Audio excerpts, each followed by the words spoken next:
వాడు ఎందుకు వచ్చిండు దిక్కు వస్తలేడు తప్పు ఉంది కాబట్టి వస్తలేడు డ్యామేజ్ కనపడలేదు నాకు పోయింది అది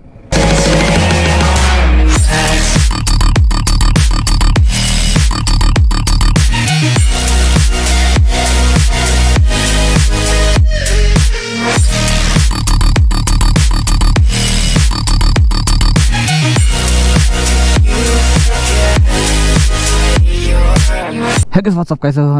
welcome back to my channel. This is వినోమోతం ఫ్రమ్ హైదరాబాద్. ప్రస్తుతానికి మనం అయితే ఎగ్జాక్ట్లీ మియాపూర్ కొత్త రోడ్ దగ్గర ఉన్నాం అనమాట. అండ్ ఇక్కడ నుంచి మనం స్టార్ట్ అయిపోతున్నాం బెంగళూరుకి. అండ్ చాలా చాలా చాలా చాలా చాలా కాలం తర్వాత నేను యాక్చువల్గా లాగ్ చేస్తున్నా. నాకేంటో కొత్తగా అనిపిస్తుంది అనమాట ఈ లాగింగ్. ఎందుకు అని చెప్పేసి అంటే చాలా గ్యాప్ వచ్చేసింది.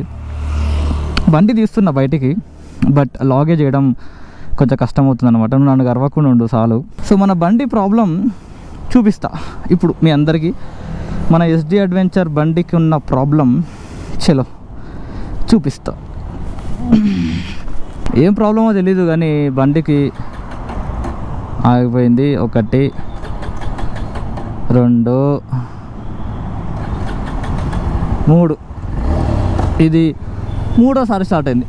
నిన్న ఇంటికాడ టెస్ట్ చేస్తుంటే 10 times కొట్టినా స్టార్ట్ కాలే. 10 times.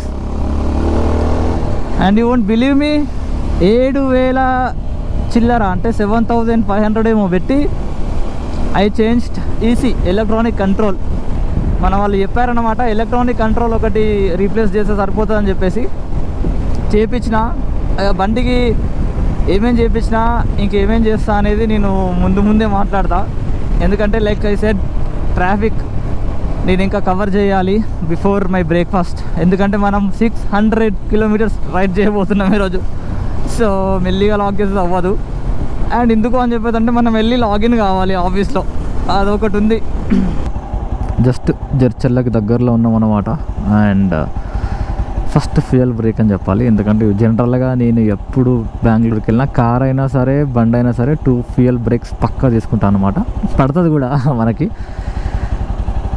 సో ఇప్పుడు ఇక్కడ కొట్టించుకున్నా అంటే మోస్ట్లీ ఇంకా కర్నూలు బార్డర్ వరకు రావాలి.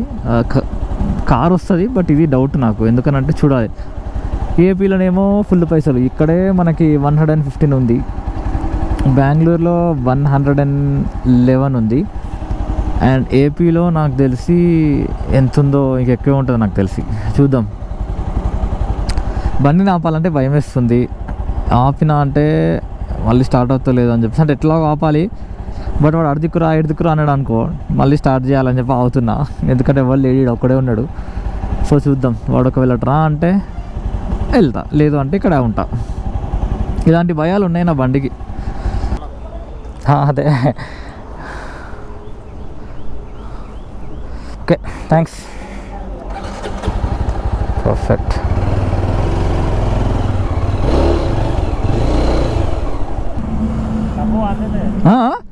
వాడు ఎందుకు వచ్చిండు ఇటు దిక్కు?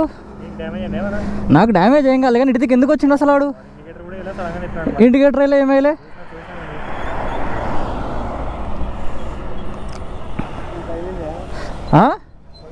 తగలే కానీ కింద పడుతుండే కదా నేను ఫాస్ట్గా ఉంటే. వాడు ఎందుకు వచ్చిండు లెఫ్ట్ సైడ్ నాకు అర్థం కాదు. తప్పు.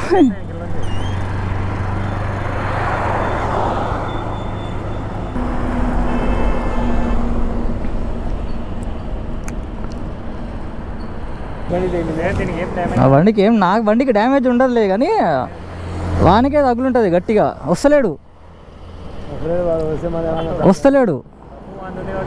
తప్పు ఉంది కాబట్టి వస్తలేడు. ఓకే, థ్యాంక్స్ అన్న.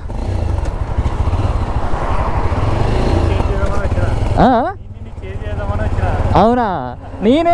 నేనెందుకు పోతా? నా తప్పు అయితే నేను పోతుండే, నేను అందుకే ఆగినా. అవులాడు.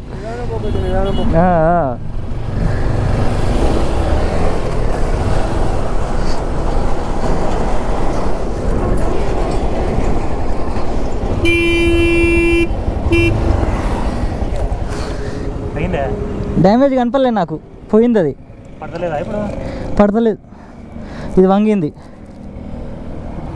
అది పడతలేదు. బ్రేక్ పడుతుంది. ఒకటి ముందర స్పోర్ట్స్ బైక్ ఉంది, షాప్ ఉందా? ఓపెన్ చేస్తారా ఇప్పుడు? ఎక్కడ ఉంటుంది అది? జూలే నేను వాడిని వెనక పోతుండే ఇప్పుడు. ఛే ఏం కాదులే లైట్గా. అమ్మ ఉలాన్లు పొద్దుగానే ఇక్కడ ఉన్న అంతే. అటు నుంచి సడన్గా ఇటు లెఫ్ట్ వచ్చేసిండు. నాకు వాడు అంత ఫాస్ట్ లేడు, నేను అంత ఫాస్ట్ లేను. ఇద్దరం ఫాస్ట్లా. ఇద్దరిలో ఎవడో ఒకడు ఫాస్ట్ ఉన్నా అయిపో బండి జప్పునట్టు వెళ్ళిపో, నన్ను గుద్దేసి నీకు కింద పడుతుండే. కాకపోతే మనం బండి అప్పటికి ఇట్లా అయింది, కంట్రోల్ చేసిన. కొద్దిగా అయితే డివైడర్ గుద్దేస్తున్నా లెఫ్ట్ సైడ్, బట్ కంట్రోల్ అయింది కాబట్టి ఓకే. ఎందుకు అనంటే నేను ఫాస్ట్గా లేను కాబట్టి. అది పోయింది కింద. నేను ఆడ ఆగిన, ఎంతసేపు చూసినా, మీరు కూడా చూసిండు, రాలే అసలు. వాడు స్ట్రేట్గా పోయేటోడు రాలే, అక్కడనే ఆగిండు, సైడ్కి పోయిండు, తిప్పుకున్నాడు, వెనకకే వెళ్ళిపోయాడు. ముందు రాను కూడా రాలే. ఇంకా డ్యామేజ్ కింద చూడలే, నేను ఏం కాలే అని అనుకున్నా. అదే కాలు పెట్టగానే రైట్ లెక్క కిందికి పోతుంది. ఏంద్రా కిందికి పోతుందని చెప్పి చూస్తే అమ్మ ప్యాడీలే లేదు ఆడ. బేసిక్గా ఫుట్ పెగ్ అంటారు కదా దాన్ని, ఫుట్ పెగ్. అమ్మ ఇది కొంచెం బెండ్ అయింది, సో దీనివల్ల బ్రేక్ సరిగ్గా పడట్లేదు. పడుతుంది కాకపోతే ఇది స్ట్రైట్ చేయాలి కొంచెం. అయ్యో ఫుట్ పెగ్ ఎగిరిపోయింది. ఇది ఇట్లుంటే ఇది కూడా పోతుండే. అండ్ ఇక్కడ కూడా కొంచెం డ్యామేజ్ అయినట్టుంది. ఇగో ఇక్కడ ఇంకెక్కడ ఏం అవ్వలేదు లక్కీలీ. అరే చెత్త కాలరా, నెక్సాన్ బండి వేసుకొని టక్కున లెఫ్ట్ తిప్పిన వాడు. అన్నా ఇది ఓపెన్ ఉంటుంది అన్న షాప్? స్పోర్ట్స్ షాప్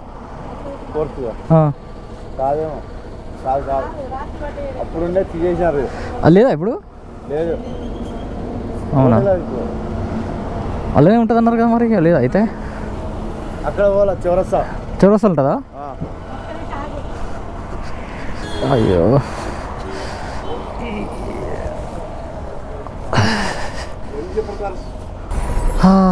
ఎక్కడ దొరుకుతుంది నాకు మళ్ళా?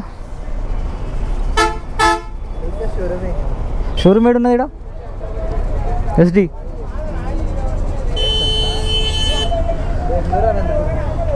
బెంగళూరు అక్కడ వరకు ఇట్లా నడుపుకుంటూ పోలేను కదా, నేను కష్టమవుతుందని అనుకుంటున్నాను. ఇక ప్రతిసారి నాకు ఏంద్రా ఈ పెంట. వాడు గుద్దకపోతే మంచిగానే ఉంటుండే కావచ్చు బండి, కానీ అమ్మ వాడు గుద్దేగా చేసిండు అవలా వాడు. ఇడేమో ఫుడ్ పెక్ దొరకదు అంటాడు. ఇది యాక్చువల్గా ఇట్లుంది, ఇది దొరకడం కష్టమే నాకు. ఎంతసేపు అని చెప్పి నేను ఈ 60లో 80లో ఇట్లనే వెళ్ళిపోతా కర్నూలు దాకా. కష్టం అవుతుంది. కర్నూలు కాదు, అనంతపురం వరకు వెళ్ళాలి. షట్ అంతే. ఇక నాకు అర్థమైపోయింది స్టోరీ. నెక్స్ట్ 150 కిలోమీటర్స్ మనం వితౌట్ ఫుడ్ పెక్ నడపాల్సిందే, తప్పదు ఇంకా. రే వాడు అట్లనే వచ్చిండ్రా కారోడు, నువ్వు ఇట్లనే ఇప్పుడు వేసి ఇండికేటర్. వీడు ఇప్పుడు వచ్చినాక పీచ్ వాడైతే ఇండికేటర్ వేయలేదు, తర్వాత కూడా వేయలేదు, ఆగినాక వేయలేదు, అసలు ఇండికేటర్ వేయలేదు వాడు. ఎస్డి సర్వీస్ సెంటర్ ఇక్కడ అంటున్నా. Okay thanks.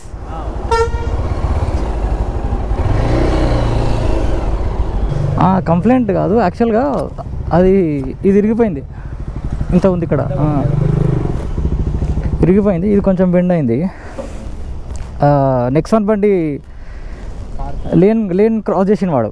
నేను ముంగడ మొత్తం తప్పించిన, కానీ కింద తప్పలే, కింద గుద్దేసిన వాడు. వేరే కార్ తగిలింది. ఫుడ్ పెగ్ కొంచెం బెండ్ అయింది. ఈ సైలెన్సర్ ఇంతే ఉంటుందా చూడు? లేదు, బయటకు వచ్చింది కదా. ఎట్లా సెట్ చేయొచ్చా? జర చేసారా ఓన్లీ. పొద్దున బయలుదేరిన హైదరాబాద్లో తొందర పోవాలి. నాకు కర్నూలు నుంచి అట్లా వస్తాను నేను. కర్నూలులో ఎవరు చేయన్నారు? కర్నూలులో పొద్దున్న నాకు 8:30 అట్లా అయింది కర్నూలులో. ఇక నాకు అది ఓపెన్ చేసి ఉంటుందని తెలుసు నాకు. అడిగితే వేరే వాళ్ళని అడిగితే కూడా చేయన్నారు. థ్యాంక్స్. మళ్ళీ ఎప్పుడన్నా వస్తా ఇటు వచ్చినప్పుడు. చిన్న ఉంటే చేయించుకొని వెళ్ళిపోతా. Okay thanks. ఏం పేరు? అరే పృథ్వీ. అందరు పృథ్వీలు ఇంతనేమో. గచ్చిబౌలిలో కూడా ఒక పృథ్వీ ఉంటాడు, మంచి పర్సన్ అన్నమాట నీ లెక్కనే. చలో థ్యాంక్స్. అంటే ఈ పృథ్వీ పేర్లు ఉన్న వాళ్ళందరూ మంచి వాళ్ళేనంటావా? Anyway, one of the biggest biggest బొక్క ఇన్ దిస్ రైడ్. బొక్క అన్నాను మన మంచిగే. బట్ నేను ఎక్కడ బాధపడుతున్నా అని చెప్పేసి అంటే, ఇవన్నీ ఎందుకు మన గచ్చిబౌలి సర్వీస్లో మనకి ఎందుకు ఇవన్నీ చేయలేదు, నాకు అర్థం కాలేదు. ఎనీవే ఇప్పుడు ఏమేం చేయించిన అంటే నేను మన బండికి ముంగట మొత్తం వీల్ బేరింగ్స్ పోయినాయి అనమాట. సో వీల్ బేరింగ్స్ 2 వేయించేసిన. అండ్ ఈ రాడ్ ఏదైతే ఉందో మనకి మధ్యలో వీల్కి అసలు అది మొత్తం రస్ట్ పట్టింది. సో అది క్లీన్ చేయించేసిన. And front disc pads and back disc pads చేయించేసేసిన. అండ్ ఈ ఫుట్ ప్యాడ్ ఏదైతే ఉందో ఈ ఫుట్ రెస్ట్ 2900 అంటే ఇది. అండ్ ఇది కొంచెం క్రాస్ అయింది కదా, సో దీన్ని స్ట్రైట్ చేయించేసిన. అండ్ ఇక్కడ ఈ గ్యాప్ కనిపిస్తుంది మీకు, ఈ గ్యాప్ అసలు చాలా లేకుండే, కొంచెం గ్యాప్ వచ్చింది, ఏం కాదని చెప్పేసి అన్నాడు. సో కొంచెం లోపల కొట్టేసి టైట్ చేసింది అనమాట. అదొకటి. బండి బయటికి వచ్చింది అని అంటే పైసలు ఖర్చు తప్ప ఏం లేదు. అసలు పెట్రోల్ రేట్లే చంపేస్తున్నాయి రా అంటే బండి బయటకు వస్తే అదొక ఖర్చు. ఎనీవే బండి ఒక రౌండ్ వేసిన, మంచిగా అనిపించింది. ఎంత టైం వేస్ట్ అయిపోయింది ఈరోజు ఇక్కడ, మస్తు టైం వేస్ట్ అయిపోయింది. సో ఎంటైర్ కంప్లీట్ ట్రిప్లో నేను ఈ టైంకి ఆల్మోస్ట్ బెంగళూరు రీచ్ అయిపోవాలి. బట్ 1 అవుతుంది అంటే నేను బెంగళూరు అవుట్స్కట్లో ఉండాల్సింది, బట్ లేదు, ఇంకా అనంతపూర్లో ఉన్నా. సో మనం పొద్దున నేను చెప్పిన 3:30 కాల్ క్యాన్సిల్ చెప్పేసిన, నేను జాయిన్ అవ్వనని. సో లైట్, ఓ సారీ, మొబైల్ ఫోన్ ఉంది జేబులో, ఎక్కలేము ఇది ఉంటే. Let's go. ఎనీవే ఇప్పుడు మనం బైక్ స్పీడ్ పెంచేసి త్వరగా బెంగళూరుకి వెళ్ళి రెస్ట్ తీసుకోవాలి. ఎందుకనంటే రేపు క్రికెట్ టోర్నమెంట్ ఉంది మా ఆఫీస్ వాళ్ళది. సో మనం దాంట్లో క్రికెట్ ఆడుతున్నాం. జస్ట్ చిన్న క్రికెట్ అన్న, జస్ట్ చిన్న క్రికెట్, లైక్ 8 overs మ్యాచ్ అనుకుంటా అంతే. శాటిలైట్ రింగ్ రోడ్ పైన ఉన్నాం అన్నమాట. సో ఈ శాటిలైట్ రింగ్ రోడ్ అనేది మనకి హొసూర్ కనెక్ట్ అవుతుంది, దేవనహల్లి దగ్గర ఉంటుంది. నేను ఆ రూట్ పట్టుకొని వెళ్తే NH44 పట్టుకొని వెళ్తే హెబ్బాల్కి వెళ్ళాక వెళ్ళిపోవచ్చు. బట్ అది చాలా రిస్కీ, ఎందుకంటే ఫుల్ ట్రాఫిక్ ఉంటుంది అనమాట. ఇప్పుడు నేను బెల్లందరూ వెళ్ళాలి, మార్తలి దాటాలి. సో దానికి వెళ్ళాలంటే మాత్రం ఈ రూటే కరెక్ట్. కాకపోతే దీనిపైన ఎప్పుడు నేను 4-wheeler పైన వచ్చిన, 2-wheeler పైన ఎప్పుడు రాలే. నాకు డౌట్ అలో ఉందో లేదో కూడా తెలియదు. ఒకవేళ ముందు ఎవరన్నా పోలీస్ అన్నలు కనిపించారంటే గట్టిగా వేస్తాడు ఇక, అది చూద్దాం. బట్ ఇది 6-lane రోడ్ అనమాట, అసలు బ్యూటిఫుల్ ఉంటుంది. బెంగళూరు ఎగ్జిట్ 00, ఎగ్జిట్ 0 కాదు, ఎగ్జిట్ 00. బెంగళూరులోకి ఇప్పుడు ఎంటర్ అవుతున్నాం మనం from satellite ring road. Beautiful curve man. ఎంతమంది బెంగళూరు నుంచి ఉన్నారు చెప్పండి మన లాగ్ చూసేవాళ్ళు? నాకు తెలిసినంత వరకు నాకు తెలిసినంత వరకు చాలా తక్కువ మంది బెంగళూరులో ఉండి నా లాగ్ చూసేవాళ్ళు. మోస్ట్లీ ఇక్కడ లెఫ్ట్ తిరిగి అండర్ పాస్ నుంచి వెళ్ళి మళ్ళీ లెఫ్ట్ తీసుకుంటాను నేను. తీసుకోగానే పోలీసు వాళ్ళు ఉంటారు, ట్రాఫిక్ పోలీసు వాళ్ళు అసలు మ్యాక్సిమం ఉంటారు. ఈరోజు ఉంటారో లేదో తెలియదు, బట్ ఉండొద్దు, ఉంటే నన్ను ఆపద్దు, ఎందుకంటే టైం వేస్ట్ నాకు వాళ్ళతోని. నాకు అన్ని డాక్యుమెంట్లు ఉన్నాయి కానీ టైం వేస్ట్. అబ్బా ఎవరు లేరు థ్యాంక్ఫుల్లీ. చలో ఇప్పుడు యూటర్న్ కొట్టి Mahadevapura, Marathahalli, Bellandur, let's go, I'm coming. నీ అమ్మ ఎక్కడ ట్రాఫిక్ ఉన్నా లేకపోయినా సరే బెంగళూరులో ఈ మార్తలి దగ్గర ఎందుకురా ఇంత ట్రాఫిక్, ఎందుకు నేను ఇంకా పీక్ టైంలో రాలేదు. 15:30 అంటే 3:30 అవుతుంది. అదే మార్నింగ్ పీక్ టైంలో వచ్చిన అనుకో ఈ రూట్లో సుక్కలు కనిపిస్తాయి, ఎక్కడనో ఆగాలి, అక్కడికి వెళ్ళి దేక్కుంటా వచ్చుడే. ఇంకా నిన్న గోప్రోలో మాట్లాడుతున్నా, స్విచ్ ఆఫ్ అయిపోయింది గోప్రో. నేను నిన్న రూమ్కి వచ్చేసిన, జస్ట్ ఇట్లా వచ్చిన కరెంటు పోయింది, లిఫ్ట్లో సామాన్లన్నీ పట్టుకొని కిందనే నిల్చున్నా. ఇక పైకి రావడానికి నాకు 20 minutes పట్టింది. అంతలోనే ఫుడ్ ఆర్డర్ పెట్టిన, రూమ్కి వచ్చేసిన, ఫుడ్ తిన్నా. బట్ రూమ్కి వచ్చిన తర్వాత మా వాళ్ళు ఫోన్ చేసి ఈరోజు మ్యాచ్ ఉంది, సో రేపు మ్యాచ్ ఉంది, ప్రాక్టీస్ చేద్దాం రా ఒక 1 hour అని చెప్పేసి నెట్స్కి వెళ్ళినాం అనమాట. ప్రాక్టీస్ చేసి మళ్ళీ రూమ్కి వచ్చేసి పడుకున్నాం. ఇప్పుడు ఎర్లీ మార్నింగ్ ఫస్ట్ స్లాట్ మాదే అనమాట క్రికెట్కి. 40 minutes match, just 8 overs, 40 to 50 minutes ఏముంది మ్యాచ్ అంతే. సో 8 o'clock స్టార్ట్ అవుతుంది మ్యాచ్. సో ఇప్పుడైతే బయలుదేరుతున్నాం. ఎనీవే, సో నిన్న మీకు చెప్తున్నట్టుగా రోలాన్ చైన్ కిట్ అయితే నేను తీసుకొని రెడీగా పెట్టుకున్నాను అనమాట. యాక్చువల్గా చైన్ కిట్ చూపిస్తాను, ఇదే మన ఇల్లు by the way. So roll-on chain kit అయితే ఒకటి తీసుకొని పెట్టుకున్నా, ఎందుకంటే బండి కొంచెం ఆల్మోస్ట్ ఇంకా దగ్గరకు వచ్చేసింది అనమాట చైన్. సో ఎప్పుడు పోతుందో తెలియదు అన్నట్టుగా ఉంది. సో అందుకే రెడీగా పెట్టుకున్నా. ఎందుకు అని చెప్పేసి అంటే ఈ వీకెండ్ అంటే ఇప్పుడు నెక్స్ట్ 5 days తర్వాత వీకెండ్. ఈరోజు సాటర్డే అనమాట. సాటర్డే సండే క్రికెట్స్ ఉన్నాయి, మ్యాచ్ ఉన్నాయి. Monday, Tuesday, Wednesday, Thursday, Friday ఆఫీస్కి వెళ్తాను. అండ్ సాటర్డే సండే కూర్గుకి వెళ్దామా అని అనుకుంటున్నాం. నాతో పాటు ఇంక 2-3 బైకర్స్ ఉన్నారన్నమాట ఇక్కడ. అంటే నా అంత రెగ్యులర్గా చేసేవాళ్ళు కాదు, but at least they bike. So పోదామని చెప్పేసి అనుకుంటున్నాం. వెళ్తానో లేదో తెలియదు. ఒకవేళ వెళ్తే నేను అది Day 2 అని చెప్పి పెడతా. వెళ్ళకపోతే మాత్రం ఇంతే. ఇంకా మళ్ళీ రిటర్న్ బెంగళూరు టు హైదరాబాద్ వెళ్తా కదా, అప్పుడు కుదిరితే లాక్ చేస్తా, లేకపోతే డైరెక్ట్ వెళ్ళిపోతా. బట్ చాలా రోజుల తర్వాత లాక్ చేస్తున్నందుకు నాకు కూడా కొంచెం మంచిగా అనిపించింది. ఇట్స్ బీన్ ఆల్మోస్ట్ 5 months నేను వీడియో పెట్టక. మస్తు షార్ట్స్ పెడుతున్నా ఇన్స్టాగ్రామ్లో. ఒకవేళ ఇన్స్టాగ్రామ్లో మీరు ఫాలో అవ్వకపోతే ఫాలో అవ్వండి. అట్లీస్ట్ ఆ షార్ట్స్ అన్న చూడండి. లైక్ చేయండి ఈ వీడియోని అండ్ సబ్స్క్రైబ్ చేయండి. మోటో వీళ్ళకి ఇష్టం ఉన్న వాళ్ళకి షేర్ చేయండి. నా సిక్కిం రైడు, నా గుజరాత్ రైడు, మీరు ఎవరైనా ఈ ఇయర్ డిసెంబర్లో ప్లాన్ చేస్తే గుజరాత్కి నాకు చెప్పండి. నేను చెప్తా మీకు ప్లాన్ ఎలా అయిందనేది. ఎనీవే, సో మనం ఉజ్జయిన్ ట్రై చేద్దాం సెప్టెంబర్లో mostly. So if I go by the way, ఒకవేళ మీకు ఎవరికైనా రావాలి అని చెప్పేసి అనుకుంటే ఉజ్జయిన్కి నాతోని, ప్లీజ్ లెట్ మీ నో. ఇన్స్టాగ్రామ్లో ఒకసారి నాకు మెసేజ్ చేయండి, సరిపోతుంది. సైనింగ్ ఆఫ్ మొత్తం from Bengaluru with India T shirt. చలో బాయ్.